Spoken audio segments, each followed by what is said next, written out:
So good morning everyone. The time is now 6 a.m. I usually get up at that time because I take about 30 minutes to get ready. I don't eat breakfast. All I do in the morning is read my devotional, brush my teeth, wash my face, put my scrubs on, and head out the door. It takes me about 30 minutes just to get to work. So I try to leave at least by 6:30 or beforehand because you never know with Atlanta traffic.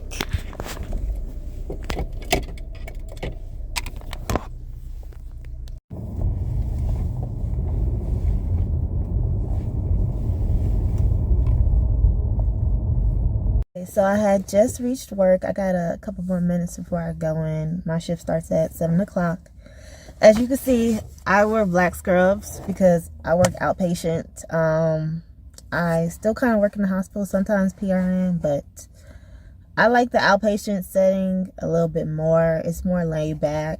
It's not as hectic as the hospital. I've worked at a major hospital who did like big surgeries like AAAs, open heart surgeries, what else? Kidney transplants, things like that. I mean, it was great, but the drive was horrible. I was driving like 40 minutes in the morning to get there, and I had to be there by 5:30, so I was getting up at 3:30. Yeah. And then driving home, it was like an hour, so I was like, yeah, I can't do this. I was stressed. This wasn't it. So I found an outpatient gig. I loved it. It could be a little boring sometimes, so just find your niche. For me, this is okay for me for right now, until I want to do something more, but I need a break. So yeah, work outpatient, no holidays, no weekends. What else? They feed you. The hospital doesn't do that as much. I mean, just depending on what hospital you go to, like if it's a smaller hospital, you're not going to see like those major surgeries that I listed. You'll see like smaller ones like endoscopies. What else? I don't see much. Like hernia repairs, things like that. Like nothing really big. But if you have any questions or anything, please put it down in the chat box and I'll answer them. But other than that, I have been a nurse for about 5 years, going on 6 in August. What got me into perioperative, I was just searching for things to do outside of the bedside. I got burnt out with the bedside. I did that for 4.5 years. I was like, I'm ready for a change. So with the job I was at, they had a program where they put you in a residency if you're a nurse. And I did that. That was at the major hospital. I did that for a minute and I was like, I'm gone. Like I got the training I needed. So I ended up leaving like before my 6 months because that was like a toxic situation I was in. Yeah. There's a lot of those in the hospital realm. So I left that, went outpatient, and now I'm here. Been doing perioperative for going on a year now, and I want to get intraoperative where like IR, you'll see them giving fentanyl and Versed to patients.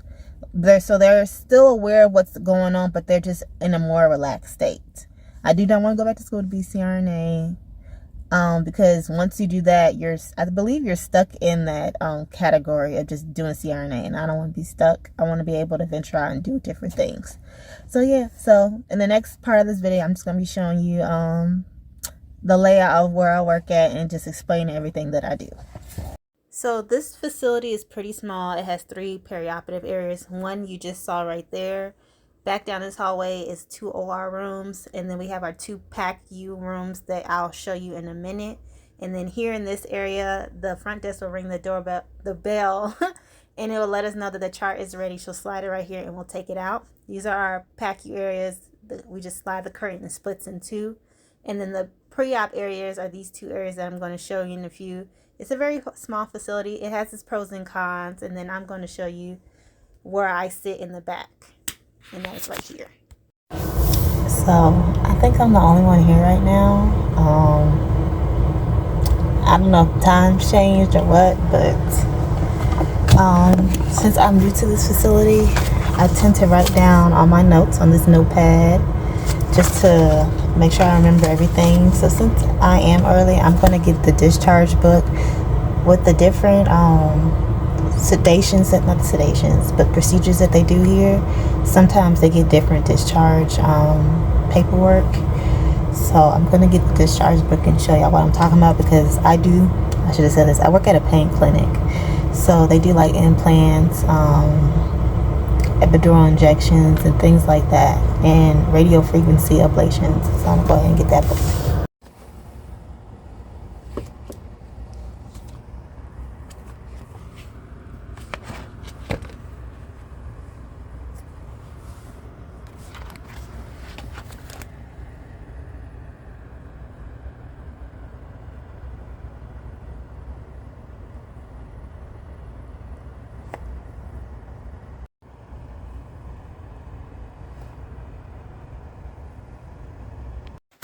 So now I want to go in a little bit more detail about the perioperative area. The patient sits there in that blue chair. I sit in this little rolly chair here. I usually use this tray to put the documents there and fill it out. The patient will use that pen to sign any documents or fill out anything that's if needed.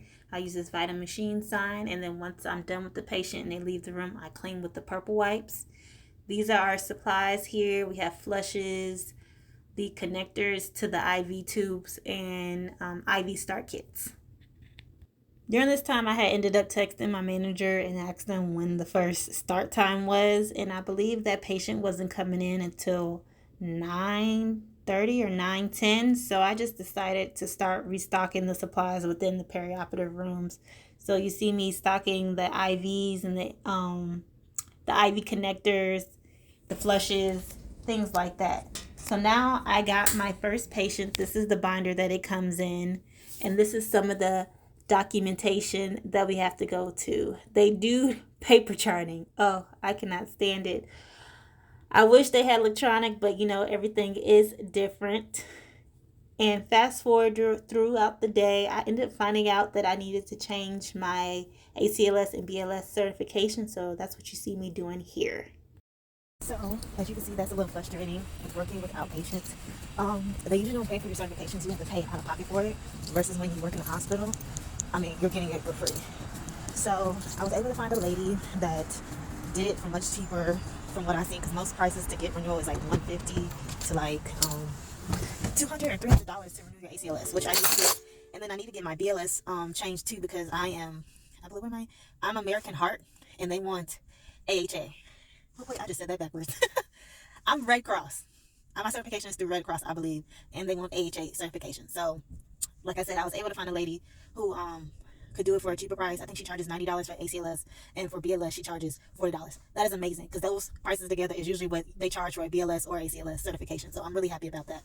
But yeah, that was a frustration to me, because I'm like, if I work for your facility, you should provide it for me if that's what you want. Why do I have to pay out of pocket? But yeah, my little rant. So scratch what I said earlier in regards to not being reimbursed. I end up talking to the director or my administrator, whatever, and she stated that they do reimburse me for paying for the AHA certification. So yeah, right now I am on lunch. I get a 30-minute lunch. I like here they actually schedule it in to the, I guess, the patient schedule. So they'll have like a block from like 12 o'clock to 12:30 where we get our break. It's rare that you get that in hospitals. Some places will have it where you have like a buddy partner and you'll go at this certain time, but it's not always you'll go at that time, because what if a patient pop up or something, an issue pop up. But with here, that really happens. But at the other outpatient surgery center I work at, we don't have it scheduled in. Is whenever the procedure is done, then we go take a lunch. So say procedure start at 8 o'clock, we don't finish until 2 o'clock. I'm not taking a lunch until 2:30 or 3 o'clock, and sometimes that is irritating, very irritating to me. But sometimes I'll sneak in a snack or something like that if we get like a long break. So say like they're doing like a double procedure, because it's a colonoscopy and an EGD. So like I'll have like an hour space. I'll sneak in something to eat, but I don't like that they don't schedule it in. But that was my little rant. I just wanted to clear that up. But yeah. Okay, so I made it home. Usually at the end of the day for perioperative nursing, we do pre-calls, which is basically calling the patient for the next day for their procedures, letting them know what time to be there, knowing that they are not supposed to drink basically after midnight, which medications to take, which medications not to take. What else? I think that's about it. Asking them their allergies. or any questions they might have for the procedure. And then also we do post calls, so we just check up on the patient to make sure they're okay, if they have any questions or concerns, or when to follow with the doctor. And then usually when we close out, we'll do counts for the medication. We do that in the beginning too, so we count medications like the narcotics in the beginning, and then we count the narcotics at the end. Then we clean up, and just depending on which location I'm at, because I work at 2 different locations, we'll just clean up the area, lock up everything. Or at the other place I work at, we just make bundles, which is basically the sheets for the stretchers for the next day. It's not a hard, I would say, area to go into. I feel like it's more so for individuals who want to relax, or are getting ready to want to retire, or don't really want to do anything. For me as a new nurse, it's okay for right now, like I said, because I want to break, but I do want to do more. I want to actually like do more with my experience as a nursing, so I can improve on it, and how can I put it? Basically have more stuff under my belt, more skills under my belt, so I can have a better resume. So if I want to do a bigger position, or go into something better, another better, basically a better position, or whatever I want to do, they'll look at my resume like, okay, this girl's doing a lot, she has a lot under her belt, like she's very experienced, she's experienced different what you call it different fields, or just different specialties. Because I did med surg for 4.5 years. I've seen almost anything. Like during COVID, I was handling 7, 8 patients at a time, especially on the med surg unit.